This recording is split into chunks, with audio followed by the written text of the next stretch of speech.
കേരളത്തിന്റെ തലസ്ഥാനമായ തിരുവനന്തപുരത്ത് കഴിഞ്ഞ 4 ദിവസമായി കുടിവെള്ളം കിട്ടുന്നില്ല. ഏറ്റവും പ്രായം കുറഞ്ഞ മേയർ എന്ന അവകാശവാദത്തോടുകൂടി അഹങ്കാരത്തോടുകൂടി CPIM അവതരിപ്പിച്ച തിരുവനന്തപുരം നഗരസഭാ മേയർ ശ്രീമതി ആര്യ രാജേന്ദ്രൻ തുടർച്ചയായി വീണ്ടും പൊതുജനങ്ങളുടെ ചോദ്യങ്ങൾക്ക് മുൻപിൽ നിന്നുരുകുകയാണ്. ബബ്ബ അടിക്കാനും ആരുടെയെങ്കിലും തലയിൽ കുറ്റം ചുമത്താനുമല്ലാതെ ജനങ്ങളുടെ ദുരിതമില്ലാതാക്കാൻ ഈ മേയർ ആര്യ രാജേന്ദ്രൻ എന്ന് പ്രവർത്തിക്കും മര്യാദയ്ക്ക് എന്ന ചോദ്യമാണ് തിരുവനന്തപുരത്തെ ജനങ്ങൾ മാധ്യമങ്ങളിലൂടെ പൊതുസമൂഹത്തിന് മുന്നിൽ ഉന്നയിക്കുന്നത്.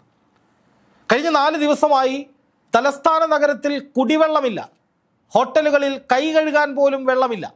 വീടുകളിൽ പാത്രം കഴുകാനോ ഭക്ഷണം പാകം ചെയ്യാനോ കുളിക്കാനോ പ്രാഥമിക ആവശ്യങ്ങൾ നിറവേറ്റാനോ ഒന്നും ഒരു സാഹചര്യവുമില്ല. സംസ്ഥാനം ഭരിക്കുന്ന പാർട്ടി ഭരിക്കുന്ന നഗരസഭയാണ്.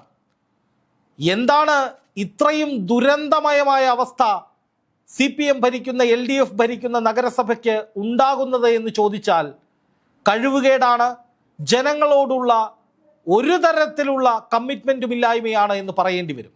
ഇവിടെ രാഷ്ട്രീയപരമായി നേട്ടമുണ്ടാക്കുന്നത് BJP ആണ്. CPM BJPക്ക് ഇത്തരം പ്രശ്നങ്ങൾ ഉണ്ടാക്കി ഭരണത്തിലേറാനുള്ള അവസരം അങ്ങോട്ട് വെച്ച് കൊടുക്കുകയാണോ, എന്തെങ്കിലും ഡീലിന്റെ ഭാഗമായാണോ ഇത് എന്നൊക്കെ ചർച്ച ചെയ്യപ്പെടേണ്ടതാണ്.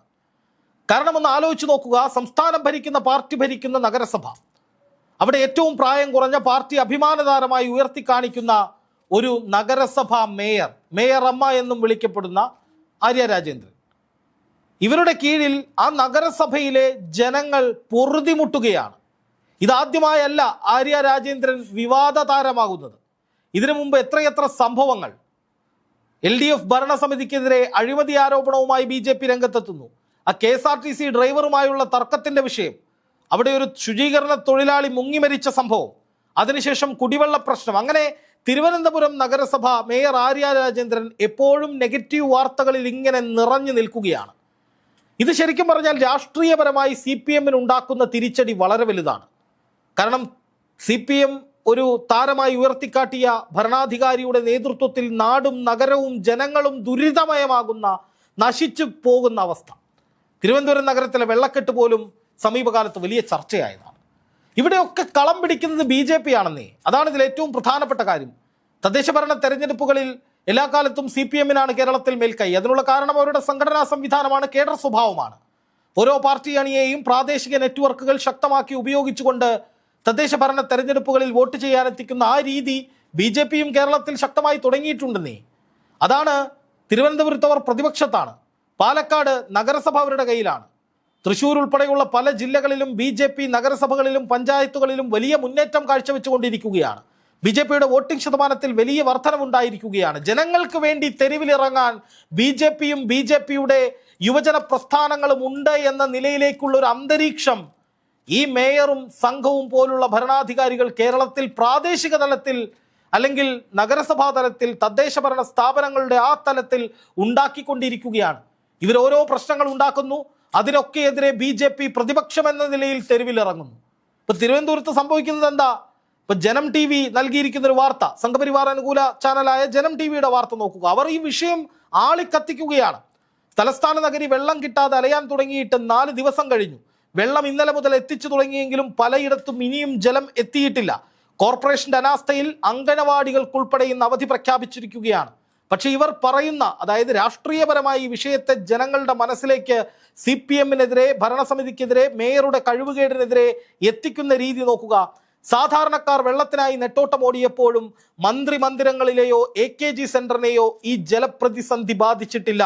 തലസ്ഥാനത്തെ പകുതിയോളം വാർഡുകളിലാണ് വെള്ളം മുടങ്ങിയതെങ്കിലും മന്ത്രിമന്ദിരങ്ങളിൽ യഥേഷ്ടം വെള്ളം ലഭിച്ചു.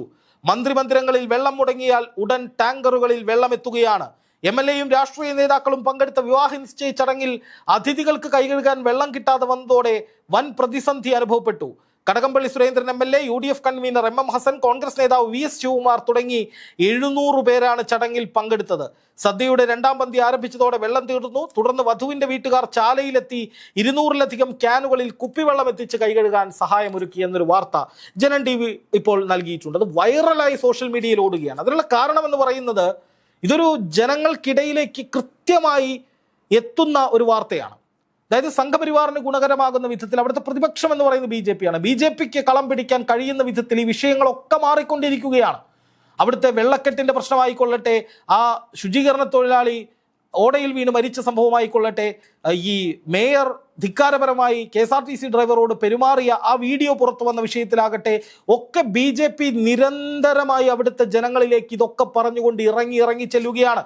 ഇപ്പൊ ഈ വിഷയത്തിലാണെങ്കിലും മന്ത്രിമന്ദിരങ്ങളിൽ കുഴപ്പമില്ല, AKG സെന്ററിൽ കുഴപ്പമില്ല, പാർട്ടി നേതാക്കൾക്ക് കുഴപ്പമില്ല.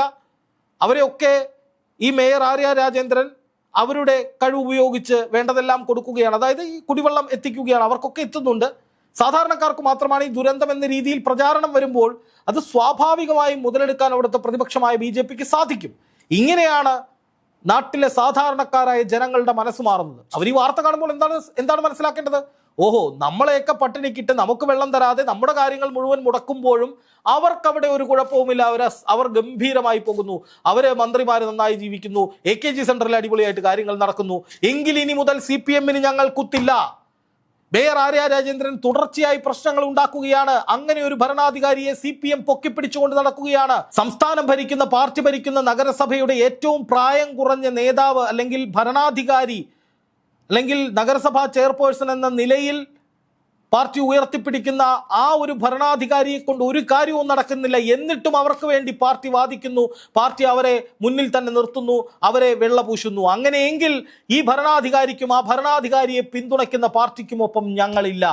അപ്പോൾ BJP അവിടെ വരികയാണ്. നിങ്ങൾക്ക് എന്താണ് വേണ്ടത്, എന്താണ് പരിഹരിക്കേണ്ടത്? VV രാജേഷ് പ്രഗത്ഭനായ നേതാവാണ്. അദ്ദേഹം കുറെ കാലമായി തിരുവനന്തപുരം നഗരസഭയിലെ ഇത്തരം വിഷയങ്ങൾ ഉയർത്തിക്കാട്ടി സജീവമായി സമരരംഗത്തുണ്ട്. BJP കൗൺസിലർമാരും മോശക്കാരല്ല. തിരുവനന്തപുരം നഗരസഭയിലെ BJPയുടെ വനിതാ കൗൺസിലർമാർ ഉൾപ്പെടെ ഈ വിഷയത്തിൽ ഉശിരോടെ ചാനലുകൾക്ക് മുന്നിൽ സംസാരിക്കുകയാണ്. അത് ലക്ഷക്കണക്കിന് വരുന്ന ജനങ്ങൾ കാണുകയാണ്, വിലയിരുത്തുകയാണ്. മാധ്യമങ്ങളിൽ മുഴുവൻ BJPയുടെ ടേക്ക് നിറഞ്ഞു നിൽക്കുകയാണ്.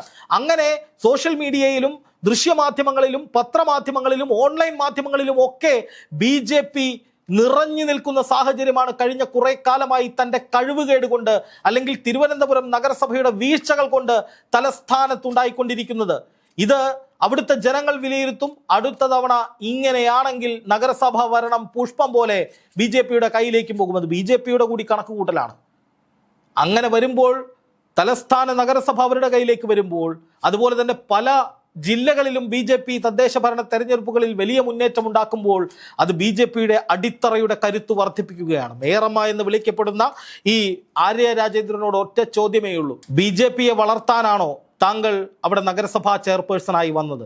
കാരണം BJPക്കാർ ഏറ്റവും അധികം നേട്ടമുണ്ടാക്കുന്നത് ഇപ്പോൾ താങ്കളുടെ പേര് ഉപയോഗിച്ചുകൊണ്ടാണ്, തിരുവനന്തപുരം നഗരസഭയുടെ വീഴ്ചകൾ ഉപയോഗിച്ചുകൊണ്ടാണ്. ഇനിയെങ്കിലും CPM തിരുത്തിയില്ലെങ്കിൽ തിരുവനന്തപുരം എന്നത്, നഗരസഭ എന്നത് ഉറപ്പായും BJPയുടെ കയ്യിലേക്ക് പോകും. അതിനപ്പുറം ജനങ്ങൾ പിന്നെ CPM-നെ ഒരിക്കലും തിരിച്ചു വരാൻ കഴിയാത്ത വിധത്തിൽ ഒറ്റപ്പെടുത്തും. കാരണം അത്രയും പ്രശ്നങ്ങളാണ് ഈ നഗരസഭയ്ക്ക് കീഴിൽ വിവാദങ്ങളായി ഉയർന്നു വന്നുകൊണ്ടേയിരിക്കുന്നത്.